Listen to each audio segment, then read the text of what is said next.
Welcome to the Serial Killer Chronicles channel, where we discuss serial killers and other high-profile criminal cases. Subscribe to our channel, like, and leave comments. Thanks. Today, we will delve into the mysterious world of the Bitsa Maniac. Here, in the dark depths of the Bitsa forest, terrible stories and unsolved mysteries are hidden. We promise to investigate this eerie case and invite you on an exciting journey into a world of mystery and intrigue.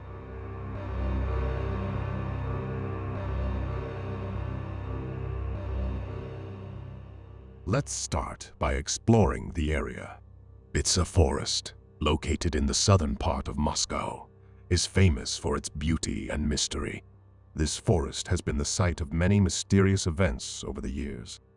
Horror hung over Moscow in 2006 when mutilated corpses began to be found in this popular walking spot for Muscovites. Local law enforcement was at their wits' end trying to find traces of the relentless killer, but the invisible killer did not leave the slightest clue for investigation. The victim count reached into the dozens. The Moscow Criminal Search Department stepped in. Its history is full of solved crimes with serial killings. But criminals usually killed their victims with the intention of robbery or after sexual violence, fearing punishment. But in the case of the Bitsa Maniac, a mystery emerged right away.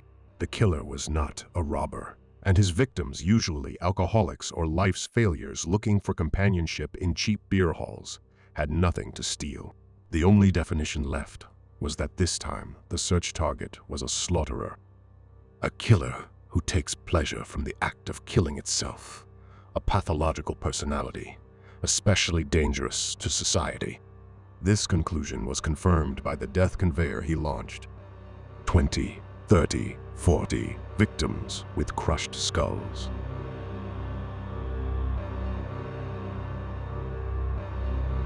Let's move on to a more detailed examination of the events related to the Bitsa Maniac. Over many years, several horrific murders and disappearances occurred.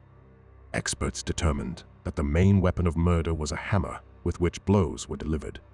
Moreover, the hammer always struck the same spot, meaning the killer acted with surgical precision. He had well prepared himself for a quick and definitive handling of his victim.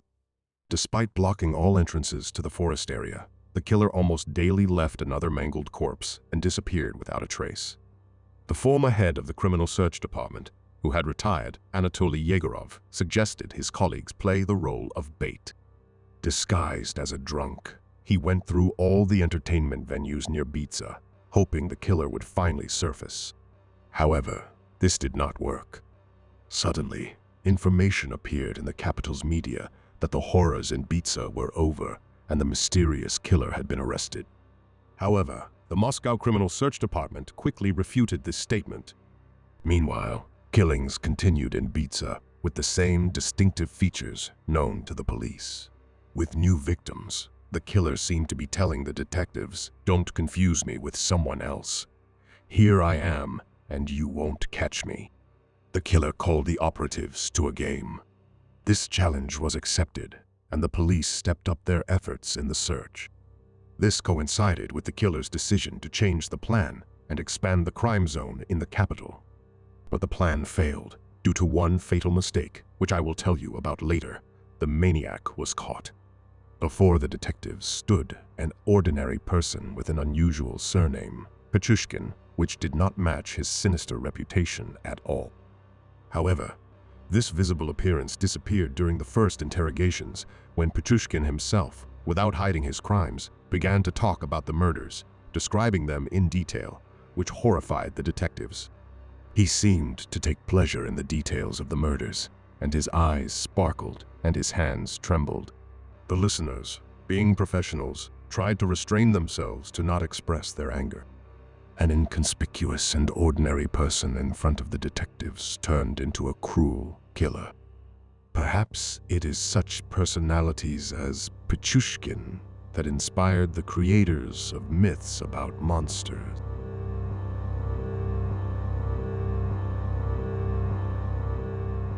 Alexander Pichushkin's childhood was difficult.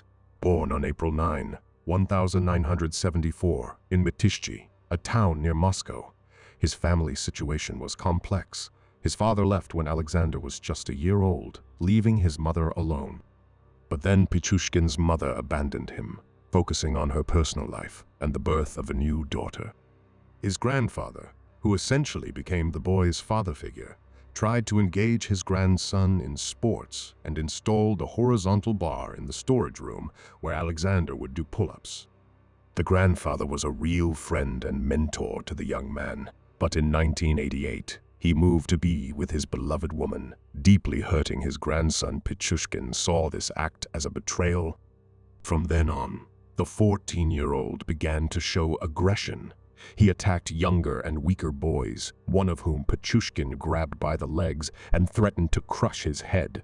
After finishing boarding school, Alexander went to study carpentry at a local vocational school, and in his free time, he wrote poetry, which invariably provoked ridicule from his peers.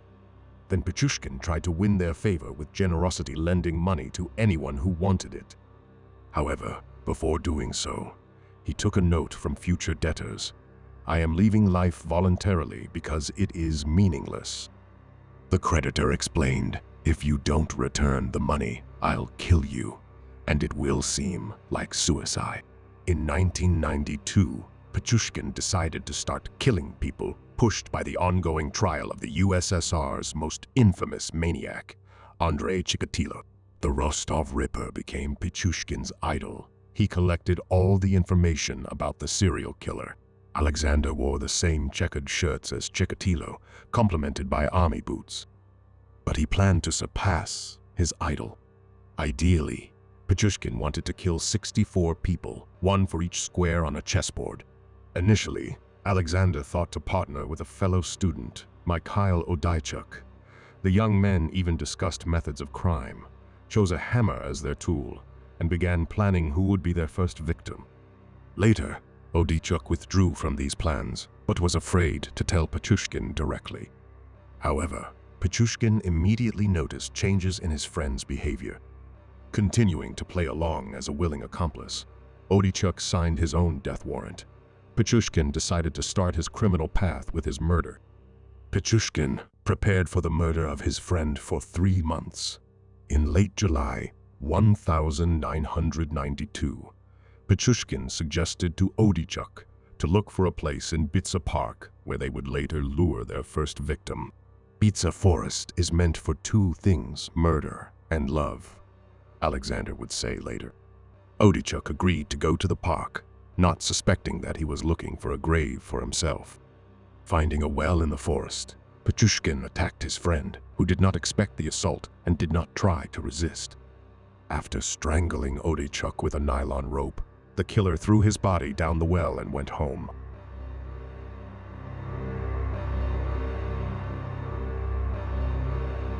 Dear viewers, unfortunately, we cannot show all the photos and videos related to this case here on YouTube due to their graphic nature. Please visit my Telegram channel, where all materials related to this and other videos will be posted. Thanks. Odaichuk's body was never found. Relatives reported Mikhail's disappearance to the police, who questioned his fellow students. It turned out that the student, like many others, had borrowed money from Pichushkin and written a strange note. Alexander became one of the first people investigators questioned about the mysterious disappearance of Odaichuk, but Pichushkin categorically denied his involvement, and without evidence, the case soon became cold. Meanwhile, Pichushkin realized that he might not have the physical strength to deal with another victim in the future. He remembered his grandfather's horizontal bar, began actively working out, and built up muscle mass. The maniac did not rush with new crimes. The emotions from killing Odaichuk were too strong. The first murder is like first love. I was under the impression for a long time, having killed someone close to me, he would explain during the investigation. After finishing vocational school, it turned out that Pichushkin had severe mental issues. An army commission declared him unfit for service after an examination at the Kashenko Psychiatric Hospital. But instead of taking care of his mental health, Pichushkin began to drink. Sometimes he got so drunk that he lost consciousness and fell near the entrance of his building. His mother, returning from work, would drag her son into the apartment. Pichushkin's drinking led to constant family conflicts. He called himself the Terminator, insulted his mother, fought with his sister's husband, and often called the police, complaining about him. But in the end, he himself would end up in the detention center. Pichushkin earned his living, and for the bottle, by working as a laborer, salesman, and loader at various retail points and warehouses. Colleagues avoided Alexander, who was maniacally clean and constantly ran to wash his hands, and in his free time, he went to the utility room and chopped up empty cardboard boxes with a knife. Pichushkin had no close friends. He preferred to spend time with his cat and dog.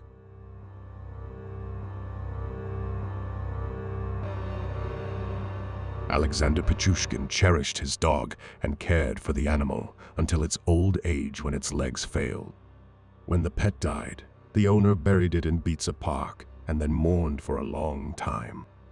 Later, Pichushkin began to lure his victims to the grave of his faithful dog, supposedly to pay respects, and then killed them. The maniac always chose the weak, the elderly, the disabled, women, teenagers, and local alcoholics who were ready to go anywhere for a drink. Many of his victims Pichushkin knew personally, and it didn't stop him at all. Moreover, the maniac noted that killing acquaintances was doubly pleasurable for him. Therefore, those he wanted to send to the next world, Pichushkin tried to know as well as possible before the killing. He took pleasure in asking future victims about their dreams and life plans, knowing they would never come true. One of those who agreed to drink for the repose of the spaniel in May 2001 was 52-year-old Yevgeny Pronin. That day, he was celebrating his release from a temporary detention facility where he had been for inflicting a knife wound on his partner. Returning from the dentist, Pichushkin noticed Pronin and led him to Bitsa Park, where he plied him with alcohol. Once assured that Pronin was unsteady on his feet, Pichushkin led him to a sewer manhole and pushed him down. Yevgeny died, drowning in sewage. Returning home, Pichushkin took out the game 15 puzzle and attached 2 cut-out newspaper squares with the numbers 1 and 2 to 2 cells for Odichuk and Pronin. The beginning of a long series of murders was laid down. Incidentally, when all 15 cells in the 15 puzzle were filled, Pichushkin switched to a calendar and then to a chessboard first, also attaching numbers, and then began covering the cells with checkers. When the checkers ran out, the maniac began to take lids from the crime scenes of juices and vodka and continued to cover the cells with them. In the summer of 2001, 10 more people who imprudently agreed to become Pichushkin's drinking companions met the fate of Pronin. 61-year-old Gennady Safonov ran away from a narcology clinic where he had been placed for compulsory treatment. Not eager to give up alcoholism, the pensioner happily went to drink with Alexander in Bitsa Park. If he hadn't run away, he would have lived. And maybe he wouldn't drink. Although he's not drinking now, Pichushkin recalled this crime. After dealing with Safonov, the killer hurried home, where he planned to be by 2030 when his favorite series Countess de Monsoro began.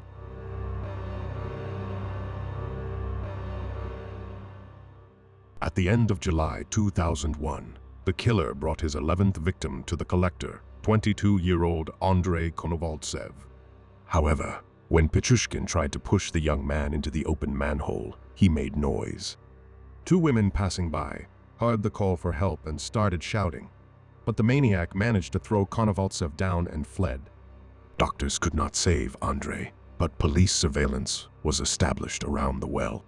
Learning about this, Pichushkin decided to lay low for a while. The maniac resumed his hunt only in mid-January 2002. Remembering the police ambush in the park, Pichushkin decided to change tactics. Instead of Bitsa Forest, he lured a new victim to the 16th floor of a building on Kakavka Street. The drinking buddies arranged an improvised feast right on the staircase landing. Waiting until his new acquaintance got drunk, Pichushkin led him to the balcony and threw him down. However, He derived no satisfaction from the crime. He did not like the dying screams of the maimed victim. Therefore, Pichushkin decided to return to Bitsa Park.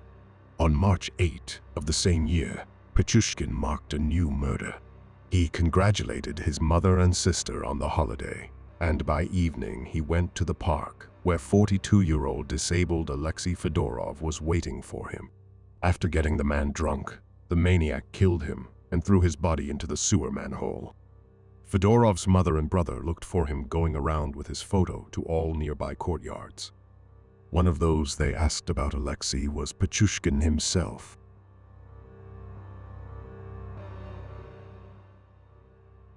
"36-year-old Marina Moskalyova was a good acquaintance of Pichushkin and recently a colleague. Learning that Alexander was looking for a job, she advised him to apply to the store where she worked. Marina readily responded to the invitation of the man she liked to take a walk in the park on the night of June 14, 2006. Shortly before the fateful date, Marina's phone broke, and to keep in touch with her son left at home, she left Pichushkin's number. The maniac knew this, but had no intention of stopping. I left, knowing that there were ambushes everywhere, stayed free. Then I spat and gave myself away. There was more emotion than common sense," he later said. In the park, the maniac was in for a surprise. All the wells where he could have dumped Moskalyova's body had been concreted over a decision made by the police leadership. The maniac led his companion through the forest for a long time, vainly trying to find an open well. At some point, Pichushkin decided to spare Moskalyova. He stepped aside, deciding for himself, if she leaves now, he will not chase her. But Marina, despite suspecting a trap, stayed put. This decided everything. The maniac took a hammer out of his bag and hit Moskalyova several times. Gasp, brains, blood, as usual, he recalled during interrogation. Operatives came for Pichushkin. The day after Moskalyova's murder, her son had given them a note with his phone number.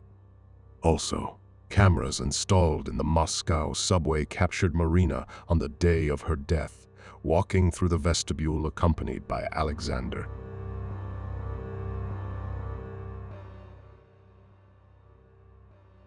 The operation group burst into Pichushkin's apartment early in the morning while he was still asleep. Handcuffs were put on the maniac right in bed. During the search, they found the very chessboard in his apartment. By that point, only 3 empty cells were left. 61 had been covered with the sequential numbers of the victims. Pichushkin did not hide that he had planned to buy a checkerboard with 100 cells and continue the bloody list. Had they not caught me, I would never have stopped. Never. Many lives were saved by catching me. In addition to the board, operatives found a newspaper clipping about Chikatilo and the hammer that served as an important piece of evidence. Experts found fragments of plastic in some of the wounds of Pichushkin's victims. It turned out that they completely matched the material from which the hammer's handle was made. Pichushkin initially denied the crimes. He only started talking after a few days, having asked for a glass of vodka, which he drained in one gulp and then recounted his murders. Although he was charged with 52 criminal episodes, 49 murders, and 3 attempted murders, the maniac tried to convince the investigators that he was responsible for 63 lives. He remembered the murders with cynicism and without any particular emotion. Life is the most precious thing a person has. Money, Mercedes, mansions, even they don't come close. I took away the most precious thing and didn't bother with trifles. Some died heroically, some cowardly. Before death, they called me the devil, cursed me in the name of God. Some said their goodbyes. Pichushkin explained that he killed in order to live because the murders inspired him. He took part in investigative experiments with unhidden pleasure. He liked to hit mannequins with a wooden hammer, recalling the nuances of his atrocities. The only thing the maniac demanded was to buy him new shoes for the outings so he wouldn't dirty his own. Pichushkin is quite an unusual serialist. He is a hunter, a typical hunter. He had no other motive, and therefore, whatever we would have assumed, it would still have been wrong. said Andrei Sapronenko, the investigator for especially important cases at the Moscow City Prosecutor's office.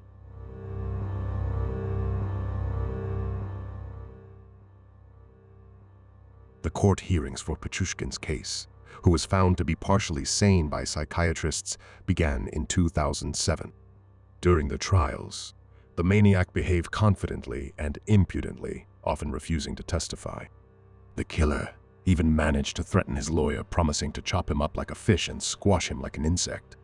"You play tennis, but I kill people," Pichushkin explained his life stance to his defender. When given the last word before the verdict was announced, he did not remain silent. "Hundreds of people decide the fate of one man, while I alone decided the fates of 63 people.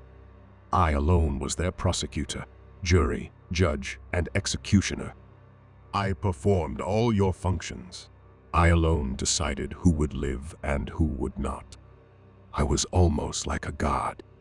Do you feel the difference?" The court sentenced Pichushkin in October 2007 to life imprisonment, combined with compulsory psychiatric treatment.